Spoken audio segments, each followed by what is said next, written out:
They say divorce ends a marriage, but what happens when it doesn't end the drama? I thought walking away from my ex would give me peace, but 6 years and 2 kids later, his new wife seems more invested in our family than he ever was. Ever wondered how far someone would go to claim what was never theirs to begin with? Let me tell you. My name is Rachel, and for 6 years, I was married to a man named Derek. When we first met, he was grounded, reliable, present, even charming in that quiet, steady way that makes you think he'd be a great husband and father. And for a while, he was. We built a home together, started a family, and had our first child, Eli, after 2 years of marriage. Things were good until they weren't. About a year into our marriage, Derek took a new job. He told me it would involve some travel, just one night away here and there. I wasn't thrilled, but it seemed manageable. I could handle one night alone with a baby if it meant he was providing for us. But those short trips soon became longer ones, and the job that was no big deal started pulling him away more often. Still, I held on. I wanted our family to work. But then came the second promotion, one he accepted without even discussing it with me. That job meant being gone for 2 to 3 weeks a month, every month. Can you imagine raising 2 young kids practically on your own while your husband is constantly away, pretending like it's all for the greater good? I felt betrayed, not because he was working hard, but because he made life-altering decisions that affected all of us without ever considering how I felt. When I was pregnant with our daughter Lila, I made it clear, no more surprise promotions, no more absences without conversation. I told him, if you leave us like this again, I'm done. It wasn't a threat, it was a boundary, but boundaries don't mean much when the other person sees them as optional. Sure enough, not long after Lila was born, he did it again. Another opportunity came along, and without saying a word, he took it. That was the moment I knew I couldn't do it anymore. I packed up and left, taking Eli with me. The house was his. He owned it before we married. So I didn't fight him for it. I didn't want to. I just wanted peace. By the time our divorce was finalized, Lila was a few months old. In court, Derek admitted that his job now required him to be away up to 3 weeks out of every month. Based on that, we came to an agreement. He would have the kids 1 or 2 weekends a month, depending on his availability. If he was home during school breaks, he could see them then, but only while he was physically present. The court found this arrangement reasonable. So did I. After all, what kind of fathering could he do from a hotel room in another state? Why do some people chase careers as if their families are just waiting rooms? Quiet, patient, and easily ignored. What's the cost of providing when you're never really there? It was painful, of course. No one dreams of becoming a single mom. But the consistency was better for the kids. They knew what to expect with me. There were no suitcases at the door, no sudden goodbyes. I gave them stability. And Derek, he became the weekend dad when his schedule allowed. I thought that would be the hardest part. I thought the separation and the loneliness would be the storm I'd have to weather. But the real storm was still gathering, quietly and unexpectedly, far from the courtroom, and closer than I ever wanted. Things settled after the divorce, at least for a little while. Derek stuck to the custody schedule, and I did everything I could to give Eli and Lila a sense of normalcy. We created new routines, built new memories, and for once, I didn't feel like I was waiting around for someone who didn't show up. I thought that chapter was closed. But then Derek remarried. Her name is Jenna. At first, she seemed harmless, polite. Too polite, actually, in that performative way people have when they want you to like them but can't quite hide the calculation in their eyes. She came into the picture about a year after the divorce, and it wasn't long before she started popping up in places I hadn't expected. School events, birthday parties, even messaging me through the parenting app Derek and I use strictly for logistics. It started subtly, little suggestions here and there. Would it be possible for the kids to come over an extra weekend? Or Jenna says she'd love to take them to the museum. At first, I tried to give her the benefit of the doubt. Maybe she was just trying to be involved. Maybe she didn't realize the boundaries she was stepping over.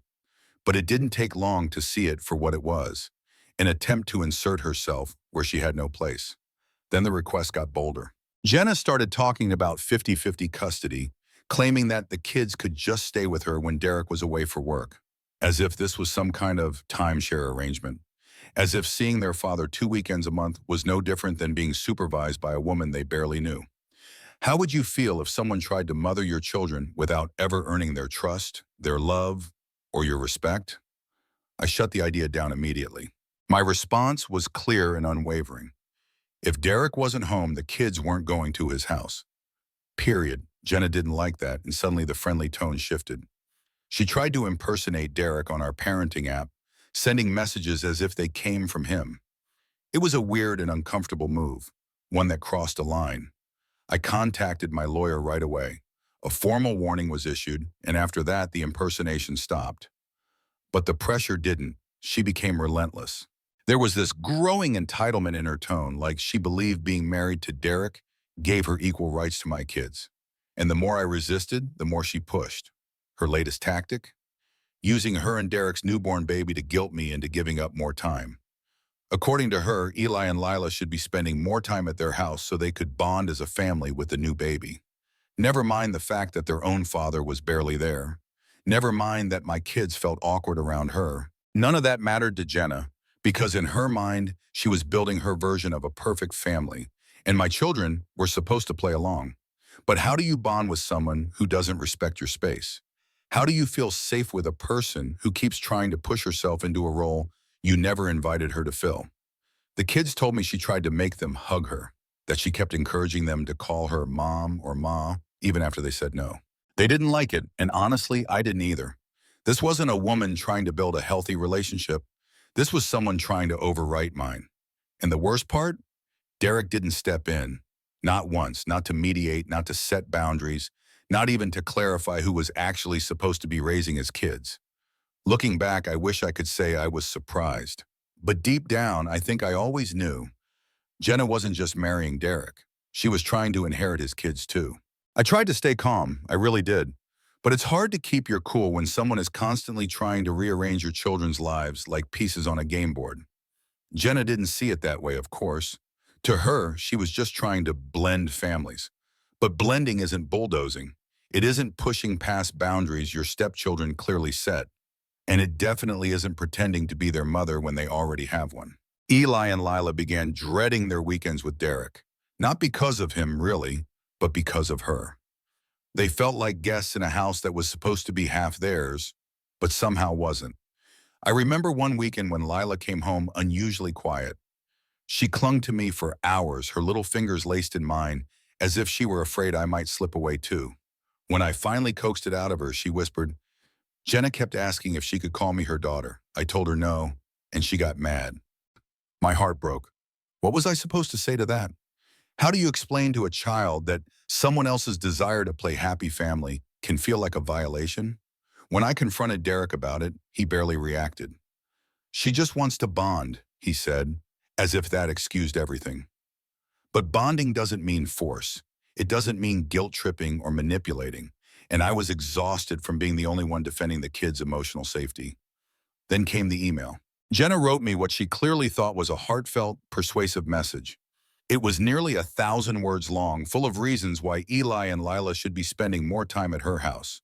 She talked about the baby, how important it is for siblings to grow up close. She said she wanted to be a consistent maternal figure in their lives. She even tried to argue that having them half the time would ease the burden on me. As if I needed relief, not respect. I stared at that message for a long time. I read it twice, and then I typed out a single word. No, no explanations, no back and forth, just no. Maybe that was cold. Maybe I could have been more diplomatic. But I was tired of pretending her overstepping was okay. I was tired of trying to soften the truth to make her feel better. And I was especially tired of watching my kids be made to feel like visitors in their own father's life. A few days later, she showed up at the kids' soccer practice. She didn't even bother pretending it was a coincidence. She walked right up to me, face tense, voice tight, and said, I saw your message. I just don't understand why you're being so dismissive. I care about those kids. I want more time with them. I want my baby to grow up knowing his siblings. I looked her dead in the eye and said, I don't care what you want. This isn't about you. It's about what's best for Eli and Lila, and they are not your emotional support animals. Was I harsh? Maybe. But when someone refuses to hear you the first 10 times, you stop whispering. You start speaking in a language they understand. Finality. Why do some people think becoming a step-parent means rewriting the script for everyone else? Why is it so hard to accept that love doesn't come with entitlement? I wasn't trying to create conflict. I was trying to protect my children from someone who saw them as accessories to her ideal life. And I wasn't going to let her manipulate them or me into handing over something so sacred. My motherhood is not up for negotiation. After that confrontation, I expected things to cool down. I thought maybe, just maybe, Jenna would take the hint and back off. But people like her don't usually take no as an answer. They treat it like a challenge. And soon the tension that had quietly built beneath the surface began bleeding into every corner of our lives. Eli started asking if he had to go to his dad's house. Lila got stomach aches the night before visits. I watched my kids, once carefree and energetic, start to carry this invisible weight whenever Derek's weekends came around.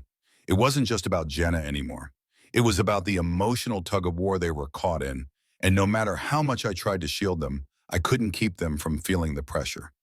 Do kids instinctively know when adults are competing over them? How do you explain to them that love isn't supposed to feel like territory? I spoke to my lawyer again. We went over every message, every incident, the impersonation attempt, the physical discomfort my children had shared, the guilt tripping, the confrontation at the field. It was all documented, but the court, they weren't interested in changing anything. Derek's parenting time was already limited because of his travel schedule. The judge had no reason to intervene further, especially since technically Jenna hadn't done anything illegal. That's the thing about emotional boundaries. They're real, but they don't show up in court filings. And as usual, Derek remained uninvolved, silent, absent. He never addressed Jenna's behavior, never corrected her, never even acknowledged the damage it was doing.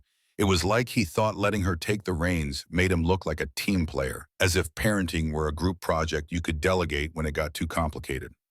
Meanwhile, I was left to pick up the pieces. Every time my kids came back, I had to remind them they were safe, that no one could replace me, that they were allowed to have boundaries, even with adults. But how many times can you reassure a child before they start wondering why the people who should protect them don't? I started seeing a therapist, not because I was falling apart, but because I didn't want to. I needed a space to scream, to cry, to admit that I was tired. So tired of being the only parent who showed up, not just physically, but emotionally. So tired of playing referee when I never signed up for the game.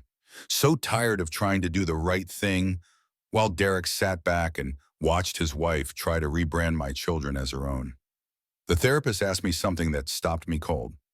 What would happen if you stopped fighting her off? What are you really afraid of? At first, I was defensive. What do you mean stop fighting? But later it hit me. What I was really afraid of wasn't losing my children. I knew where I stood in their hearts. What scared me was how normalized all this boundary crossing had become. How easy it was for someone like Jenna to blur the lines and feel justified in doing so. How the legal system didn't protect emotional harm. How silence, from Derek, from the court, from the people around me, made me feel like I was the only one who could see it clearly. Why do the people who caused the damage get the benefit of the doubt, while the ones cleaning up the mess get labeled as difficult? I didn't want conflict. I wanted clarity. I didn't want to control everything. I just wanted my kids to grow up in peace. But peace doesn't always come from backing down. Sometimes it comes from standing so firm that no one dares to cross the line again. And I was ready for that, even if I had to do it alone. I wish I could say things ended with some neat little resolution. That Jenna eventually backed off, Derek stepped up, and the kids finally found peace in a balanced, blended family fairy tale. But that's not how real life works, especially not when people refuse to see the damage they're doing. After the confrontation at the soccer field, Jenna didn't approach me again in person, but she didn't disappear either. The emails slowed but didn't stop. She'd still send the occasional request through the parenting app. Can the kids stay the long weekend? Or we'd like to take them on a trip while Derek is away. Each time I responded the same way, politely, firmly, and without elaboration. No, not unless Derek is home. And every time I hit send, I reminded myself, I'm not doing this to be petty. I'm doing this to protect the rhythm my kids trust, the stability they deserve. It would have been easy, so easy to give in and let them go more often. I could have had more time to myself, fewer scheduling headaches. But peace at the cost of their discomfort wasn't peace at all. And my children weren't pawns to be moved around to satisfy someone else's idea of family. One night, Eli came into my room after dinner. He had that serious look on his face, the one that always told me his mind was heavier than his little shoulders could carry. "Mom," he said, "why does Jenna want us so much if she doesn't listen when we say no?" It broke me. What 8-year-old should have to wonder that? I sat with him on the edge of my bed and told him the truth, in words simple enough to understand, but honest enough to matter. Sometimes grown-ups want things that make them feel good, and they forget to ask if it feels good for the other person. But you never have to say yes to something that makes you uncomfortable. Not even to an adult. He nodded, that quiet, thoughtful kind of nod, and then he leaned into me. One of those silent hugs that says everything a child doesn't yet know how to put into words.